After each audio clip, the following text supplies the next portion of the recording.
Message de Monseigneur Philippe Christori en ce vendredi 8 septembre. La naissance de Marie, commencement discret du projet de salut. Notre-Dame est vénérée depuis le haut Moyen-Âge à Chartres et les pèlerinages fort nombreux sont accueillis en notre cathédrale par un grand nombre de catholiques, salariés et surtout bénévoles. Qu'ils soient tous remerciés pour les permanences effectuées durant l'été qui ont permis à tant de visiteurs de tout pays de découvrir le trésor merveilleux de ce lieu spirituel, la présence de Marie, nous accueillant et présentant son Fils Jésus, source de toute sagesse. Or ce 8 septembre, c'est la fête de la Nativité de la Vierge Marie, célébrée depuis le 5e siècle. En 2024, nous inaugurerons à Chartres le jubilé des 1000 ans de la crypte de la cathédrale Notre-Dame. L'achèvement de sa construction en 1024 est attesté par un écrit de l'évêque Fulbert, dans lequel il parle des enduits bientôt secs. La crypte romane survécut ensuite au feu qui brûla la cathédrale en 1194. Cette crypte longue de plus de 200 mètres est le lieu originel du pèlerinage que l'on fait auprès de Notre-Dame sous terre, avant de découvrir la nef lumineuse en y accédant par un escalier sous la tour sud, prodige d'architecture romane du XIIe siècle. Le pèlerinage de Chartres attire depuis plus de 1000 ans les pèlerins de toute l'Europe. Ils viennent vénérer la relique du voile de la Vierge Marie, donnée en cadeau au chapitre de la cathédrale par le roi Charles le Chauve en l'an 876. Cette relique signifie la protection de la Vierge pour les croyants. Telle une mère qui protège son nouveau-né d'un châle, Marie nous protège du mal. Dès le IIIe siècle, on priait avec les paroles suivantes : « Sous l'abri de ta miséricorde, nous nous réfugions, Sainte Mère de Dieu ». Notre jubilé s'achèvera le 15 août 2025. Une équipe travaille déjà au rectorat et espère de nouveaux talents afin de bâtir un programme liturgique, cultuel, artistique, culturel et académique. Des célébrations internationales, des expositions, des visites, des concerts, des conférences, tout un panel de propositions seront offerts aux visiteurs que nous espérons nombreux. La Nativité de Marie, célébrée le 8 septembre, est une fête de la discrétion et de la sainteté. C'est à un couple âgé et jusqu'alors stérile, Anne et Joachim, d'enfanter une fille qui, selon une tradition ancienne, fut élevée au temple de Jérusalem. Dieu lui fit la grâce unique d'être conçue sans la trace du péché originel, d'où le dogme de l'Immaculée Conception, dont elle bénéficie non comme un privilège personnel, mais comme une vocation universelle en vue de sa future mission. Quelle fut sa mission ? Devenir la mère du Messie, le Fils de l'homme, annoncé par le prophète Daniel, c'est-à-dire recevoir en son sein le Verbe divin, dont parle le prologue de l'Évangile selon saint Jean. Nous pouvons appliquer à la Vierge Marie la parole de Jésus, je cite : « Ce n'est pas vous qui m'avez choisi, c'est moi qui vous ai choisi et établi, afin que vous alliez, que vous portiez du fruit et que votre fruit demeure. » Fin de citation. Ce verset vient d'une conversation que Jésus engage avec ses apôtres. Il leur demande de demeurer dans son amour. C'est bien cela que la Vierge Marie a réalisé durant sa jeunesse. Aimer toute personne, particulièrement ses parents, Anne et Joachim, et aimer Dieu par-dessus tout. Marie comprend que cet amour signifie donner sa vie complètement. Elle connaît les exemples de femmes juives qui se sont offertes pour leur peuple. Esther, reine à Suse, qui résiste à la menace d'extermination orchestrée par Haman, le ministre de son époux. Judith, qui va courageusement au-devant d'Holoferne, chef de l'armée assyrienne du roi Nabuchodonosor. Yaël, qui tue Sisera, le chef de l'armée cananéenne, et qui délivre son peuple. Dans l'Ancien Testament, Nombreuses sont les femmes qui participent au projet divin en faveur du peuple hébreu. Ruth, la Moabite, qui fut l'arrière-grand-mère du roi David. Rahab, femme prostituée qui cacha les envoyés de Moïse à Jéricho pour les sauver de la mort. La Vierge Marie reprend dans sa psalmodie les prières qui leur sont attribuées. Elle les chante à la gloire du Dieu de ses pères, Abraham, Isaac et Jacob.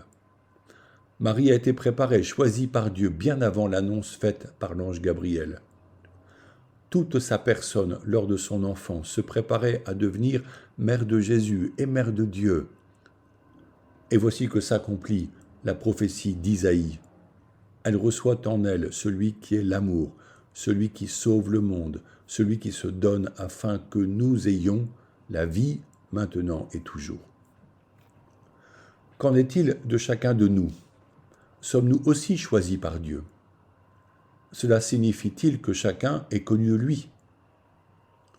En effet, nous affirmons que nous sommes choisis personnellement et connus de lui dès avant le sein maternel, comme le dit le prophète Jérémie.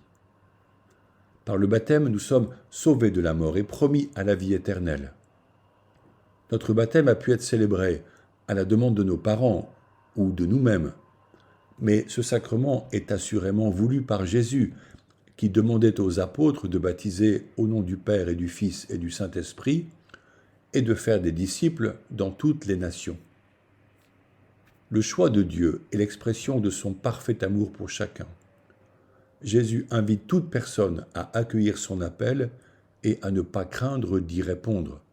Je le cite, « Je suis venu pour qu'ils aient la vie en abondance. » Que craindre désormais, puisque nous savons que le Seigneur est en nous.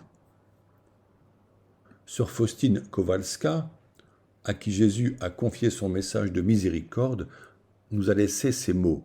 « Jésus, j'ai confiance en toi », inscrit sous le magnifique tableau du Christ miséricordieux. Reprenons souvent cette maxime spirituelle. « Jésus, j'ai confiance en toi ». Oui, il nous a choisis, non pas pour une vie superficielle, mais pour nous conduire sur de verts pâturages, là où nous vivons dans la paix en sa présence. Il faut néanmoins ajouter que suivre Jésus en cette nouvelle année scolaire ne nous épargnera pas le poids du jour, mais en faisant confiance, nous expérimenterons que son joug est doux, son fardeau léger, car il le porte avec nous. Si nous nous associons dans nos communautés en vivant des rencontres fraternelles, telles des maisonnées ou des groupes bibliques, en priant les uns pour les autres, cela nous fortifiera. À ce sujet, le père Étienne Grenet a écrit un petit livre précieux, La prière des frères, que vous découvrirez avec intérêt afin d'exercer cette forme de prière, soit en groupe, soit spontanément lors de rencontres informelles. Prier les uns pour les autres est une voie excellente pour attirer la grâce du Seigneur vers celui qui est fragile ou en besoin de soutien. Vivons donc la belle invitation faite par saint Paul aux Colossiens.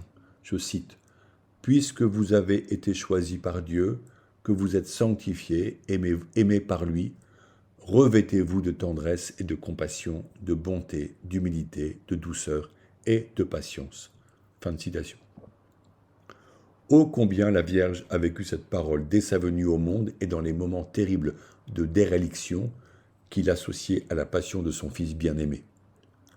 Méditons ce jour sur ces qualités de tendresse et de compassion, de bonté, d'humilité, de douceur et de patience, afin de les vivre au mieux en présence de nos proches. Maintenant, prions Notre-Dame en ce jour de la fête de sa nativité. Avec sa venue au monde, commencer dans la discrétion le projet de salut qui atteint dorénavant le monde entier, car personne ne peut être sauvé en notre humanité, hormis par son Fils Jésus.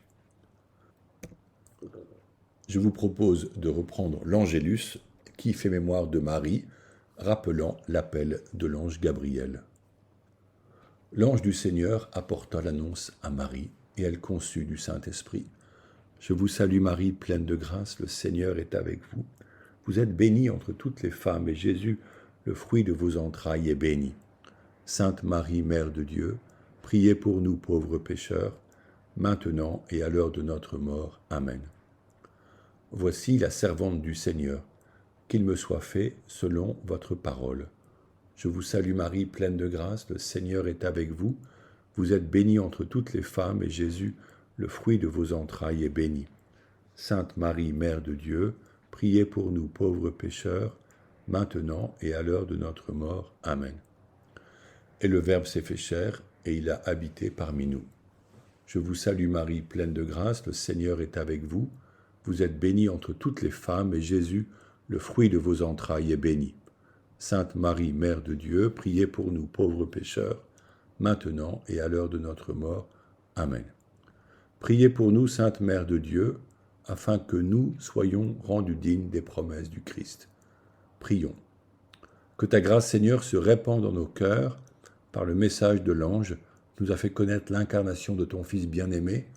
Conduis-nous par sa passion et par sa croix jusqu'à la gloire de la résurrection, par le Christ notre Seigneur. Amen.